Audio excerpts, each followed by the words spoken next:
오늘도 출애굽기 말씀을 통하여서 함께 은혜를 나누길 원합니다. 신앙생활을 하다 보면 때로는 낯설고 때로는 불편한 하나님을 경험할 때가 있습니다. 하나님이 낯설고 하나님이 불편하다, 이해가 되지 않는 부분인데 이런 거죠. 내가 알던 하나님은 이게 아닌 것 같은데, 당황할 때가 있다는 것입니다. 그 가운데 하나가 침묵하신 하나님을 경험할 때입니다. 내 삶의 무게가 너무 무거워 짓눌러 허덕이고 있을 때, 하나님, 제가 이것을 도저히 감당하지 못하겠습니다, 하나님 도와주시옵소서 기도하고 찾고 부르시는데 하나님은 아무런 응답이 없을 때가 있다는 거죠. 당황스럽습니다. 하지만 성경에서는 하나님의 침묵은 낯설지가 않습니다. 성경의 인물들에게 하나님의 침묵은 거쳐야 하는 필수 코스였습니다. 아브라함은 75세 때 하나님으로부터 약속의 말씀을 받죠. 어떤 말씀입니까? 내가 너로 큰 민족을 이루게 하겠다. 하지만 100세가 되어서야 이삭을 낳습니다. 아브라함은 약속을 받은 후 25년 동안 하나님의 침묵을 경험했습니다. 요셉도 애굽의 총리가 되기까지 13년 동안 하나님의 침묵을 경험했습니다. 욥도 마찬가지였습니다. 고난과 모욕과 수치 앞에서 하나님을 찾고 찾았지만 하나님은 침묵하셨습니다. 오늘 본문에서의 모세도 마찬가지입니다. 모세는 무려 40년간 미디안 땅에서 생활했죠. 그리고 하나님의 침묵을 견뎌야만 했습니다. 하나님은 왜 이들에게 침묵하셨을까요? 과연 하나님은 이들이 고통받고 힘들어할 때 아무것도 하지 않고 계셨을까요? 우리의 삶 속에서 하나님의 침묵을 경험할 때 우리는 어떤 자세로 하나님의 침묵을 대해야 할까요? 오늘 이 시간에는 모세의 삶 속에서 하나님의 침묵을 살펴보고 과연 하나님의 침묵 속에는 어떤 의미가 담겨 있는지 깨닫는 시간이 되기를 소망합니다. 모세의 생애를 세 시기로 구분할 수 있습니다. 첫째, 모세는 120세를 살았죠. 처음 40년은 바로의 궁에서 왕자로 살았습니다. 그 다음 40년은 미디안 땅에서 목자로 살았습니다. 마지막 40년은 이스라엘 백성의 지도자로 살았습니다. 오늘 본문은 미디안 땅에서 양을 치고 살던 80세의 모세를 하나님이 부르시는 장면을 담고 있습니다. 이 장면을 살펴보기 전에 애굽의 왕자로 자라난 모세가 왜 호렙산에 있게 되었는지부터 살펴보겠습니다. 젊은 시절 애굽의 왕자로 살았던 모세는 자기 동족을 괴롭히는 장면을 목격하죠. 저라도 그럴 것 같습니다. 누가 우리 회장님을 건든다면, 건든 사람은 없겠지만 건드면 저도 발벗고 나서서 말릴 겁니다. 모세가 그러지 않았을까요? 동족을 괴롭히는 장면을 목격하고 눈이 휑 돌아갔습니다. 의협심에 불탄 모세는 남몰래 그 애굽 사람을 죽입니다. 하지만 이 일이 탄로나자마자 미디안 땅으로 도망치죠. 모세는 미디안 땅에서 미디안 족속의 제사장인 이드로의 딸을 도와주게 됩니다. 그 계기로 그 집안의 식구가 됩니다. 이후 모세는 40년간을 미디안 땅에서 목자로 살아갑니다. 미디안 족속은 오늘날 사우디아라비아의 홍해 연안에 살았습니다. 한번 지도를 한번 그려보십시오. 애굽 훨씬 아래쪽 남동쪽으로 있는 애굽에서 미디안 땅까지 그 거리를 오늘날 구글 지도로 계산을 하면 약 600km 정도 나옵니다. 모세가 애굽의 병사를 피해서 꽤 멀리 도망친 셈입니다. 모세는 그렇게 멀리, 아주 멀리 애굽을 피해 도망갔습니다. 그렇게 모세의 미디안 땅에서의 도피 생활이 시작되었습니다.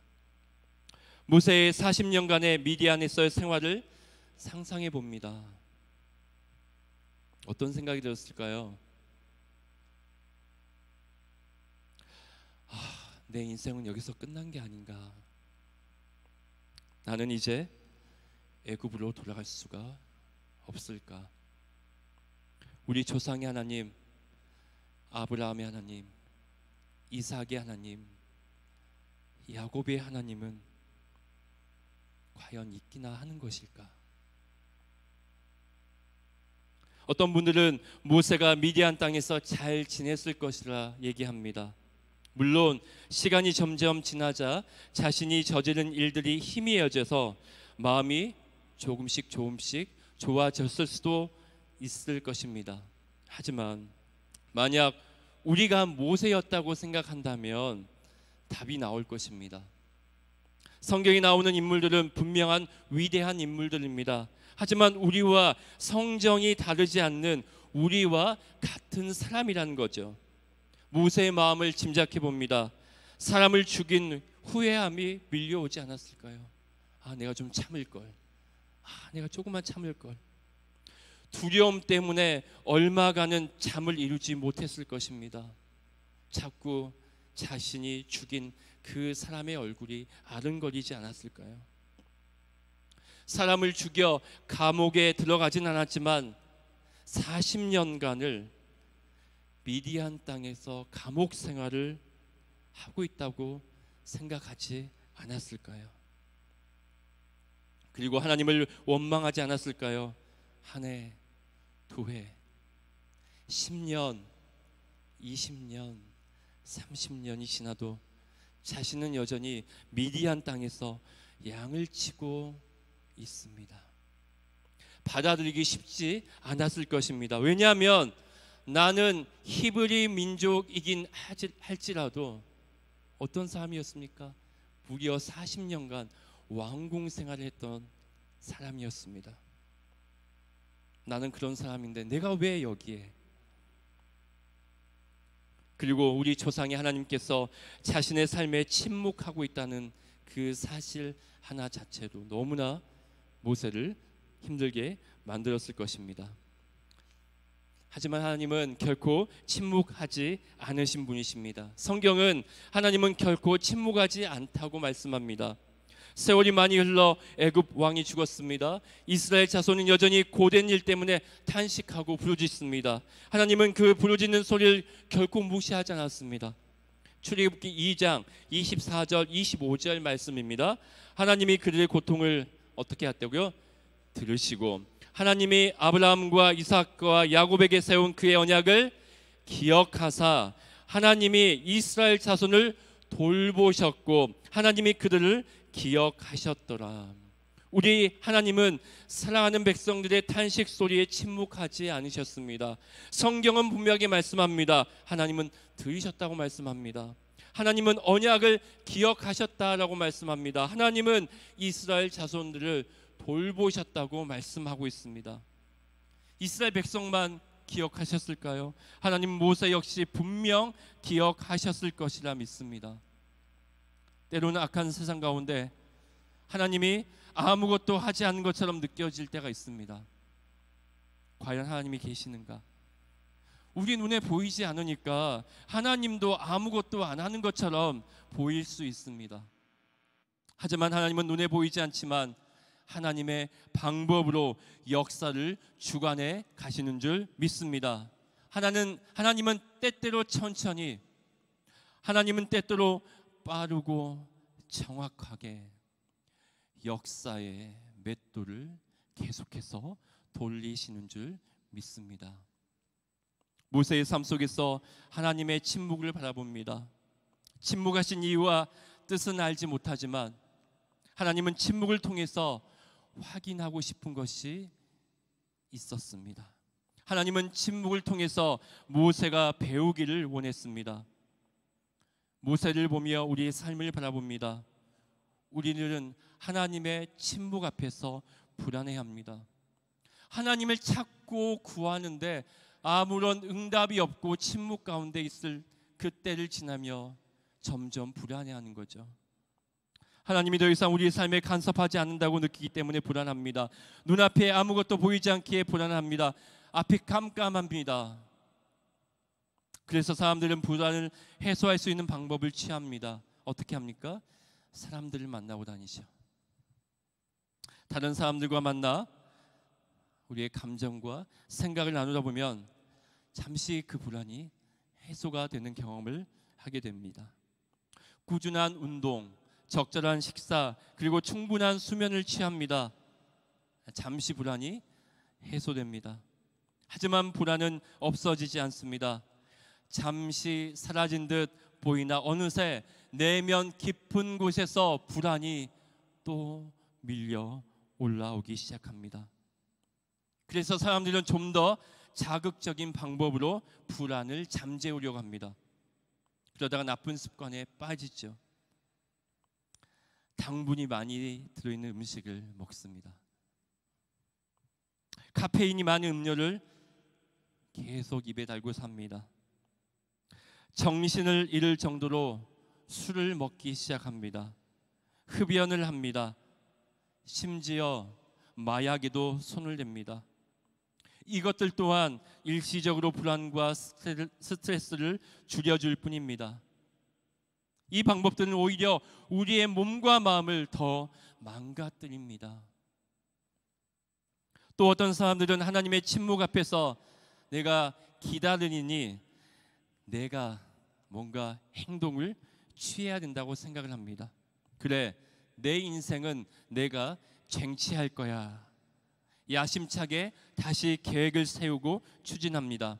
하나님이 허락하신 그 시간, 하나님의 침묵의 시간을 더 이상 기다리지 못합니다.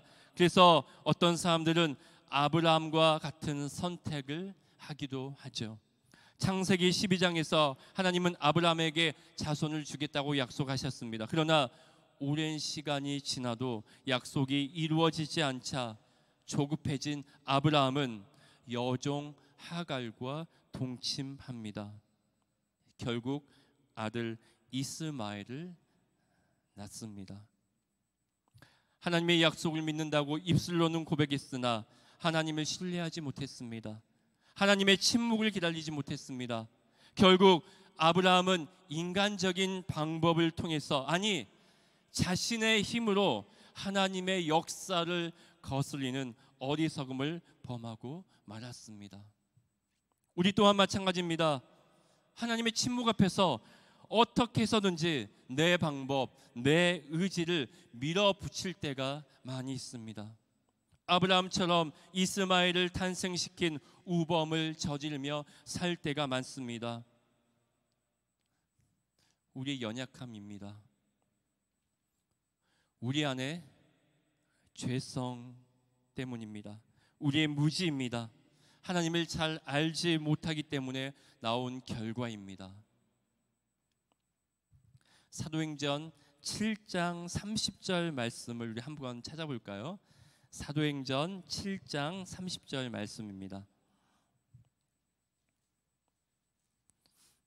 사도행전 7장 30절 말씀입니다.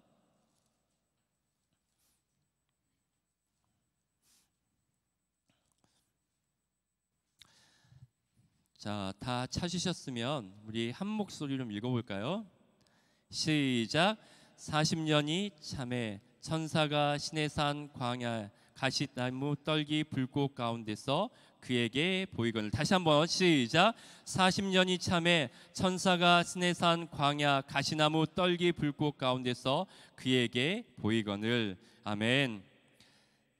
40년이 참에, 여기서 참에 해당하는 단어의 의미는 완성된 후에, 이루어진 후회라는 의미를 담고 있습니다.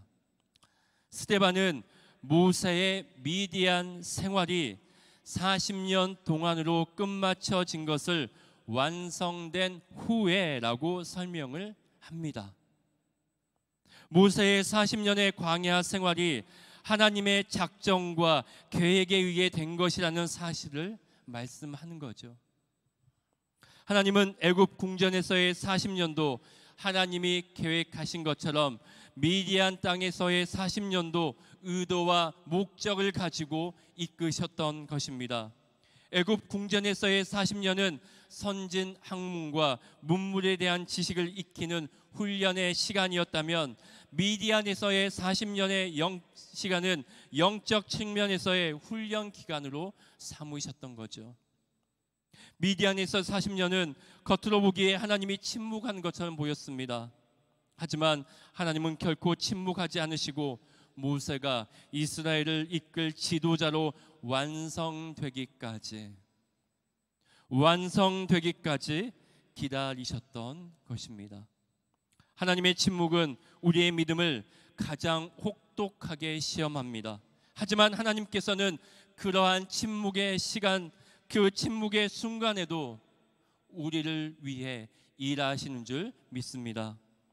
우리의 믿음을 부서뜨릴 것처럼 위협함으로, 하지만 우리의 믿음을 오히려 침묵의 시간을 통해서 세워주시는 줄 믿습니다. 하나님과 전에 없던 막막함과 메마름이 있을 때 우리는 절망하지 않길 소망합니다. 오히려 하나님의 침묵 안에서 주님을 더욱 붙잡는 우리가 되기를 소망합니다. 이제 모세는 하나님 앞에 섭니다. 불붙는 떨기나무 앞에 섰습니다. 하나님과의 첫 만남입니다. 그때 이렇게 부르는 거죠. 모세야, 모세야. 잠시 이 말씀에 머물러 보았습니다.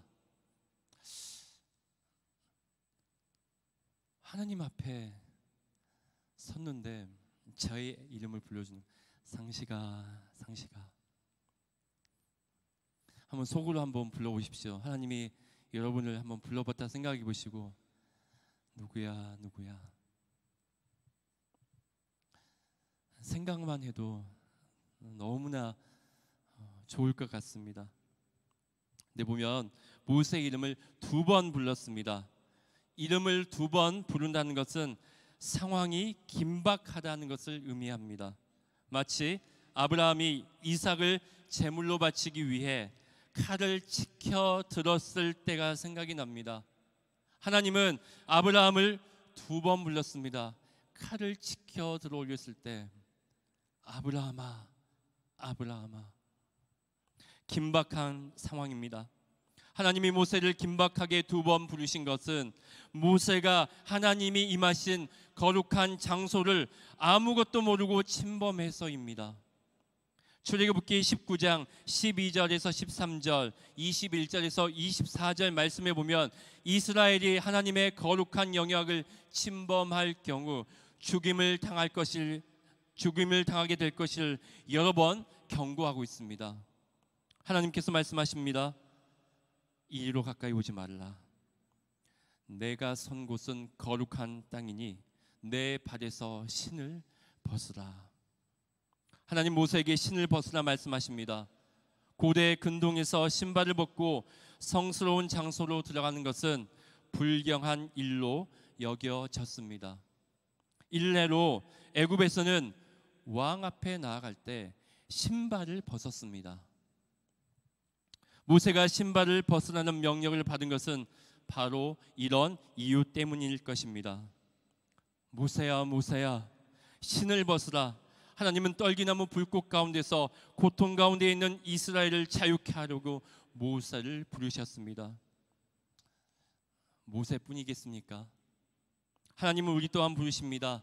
그 부르심 앞에도 우리는 그 부르심 앞에 우리도 신을 벗으며 하나님 앞으로 나아가야 됩니다. 그렇다면 우리에게 신은 무엇일까요? 앞서 말씀드린 대로 우리의 불안한 삶을 달래기 위해 우리가 집착하는 어떤 것을 얘기하는 것은 아닐까요? 내 삶이 너무 불안하니까 하나님의 것이 아닌 다른 무언가를 붙잡고 집착하는 것들을 얘기하는 것이 아닐까 생각이 듭니다. 여러분은 여러분의 불안한 삶을 달래기 위해 집착하는 것들이 있습니까? 우리는 사람에게 집착합니다. 우리는 관계에 집착합니다. 우리는 관계를 맺는 그 사람보다 관계 자체가 없으면 안 된다고 여기면서 그 관계에 집착할 때가 있습니다. 청년들, 술과 담배에 집착합니다. 인터넷 게임에 집착합니다. 집에 초인종 소리만 들리면 설레입니다. 택배가 왔구나. 쇼핑에 집착합니다. 성에 집착합니다. 특정 음식, 카페인에 집착합니다. 이처럼 우리는 불안한 삶을 달래기 위해 수없이 많은 것들을 붙잡고 살 때가 있습니다. 여러분은 어떤 신발을 신고 있습니까? 하나님은 오늘도 우리에게 말씀하십니다. 내가 선 곳은 거룩한 땅이다. 신을 벗으라. 모세가 선 곳이 거룩한 땅인 까닭은 하나님께서 나타나신 곳이기 때문에 그 땅이 거룩한 줄 믿습니다. 그렇게 보면 이 땅 가운데 거룩하지 않은 땅이 없어 보입니다. 왜냐하면 하나님은 눈에 보이지 않을 뿐 하나님은 어느 곳에나 계시기 때문입니다. 그렇기 때문에 우리는 어디서든 우리의 신을 벗어야 합니다. 하나님의 부르심 앞에 우리가 할 수 있는 것은 신을 벗는 일입니다. 말씀을 마무리하겠습니다. 모세가 신을 벗기까지 80년의 세월이 필요했습니다. 부르심 앞에 서기까지 오랜 세월이 걸렸습니다. 오랜 세월이 걸렸지만 하나님은 결코 침묵하지 않으시고 하나님의 일을 행했습니다. 그리고 하나님은 사람들을 사용하여 하나님의 일을 감당하게 하셨죠. 특히 연약하고 도움이 필요한 자들을 기억하시며 그들을 돌보셨습니다. 침묵은 강력한 언어입니다. 하나님께서 우리의 삶을 리모델링하고 있다는 증거이기도 합니다. 사랑하는 성도 여러분, 여러분 삶 가운데 하나님이 침묵하십니까? 불안을 달래기 위해 집착하는 것을 내려놓고 그 시간을 견디길 소망합니다. 견뎠을 때 하나님께서는 하나님의 때가 되었을 때 그 침묵을 깨시고 오늘 모세 앞에 나타나셨던 하나님, 그 하나님께서 우리에게도 말씀하실 줄 믿습니다. 분명 하나님께서 응답하실 때가 있을 줄 믿습니다. 잠잠히 우리를 위해 일을 행하시는 하나님을 바라보는 우리 사랑하는 고흥서북교회 청년들과 성도님들이 되기를 소망합니다.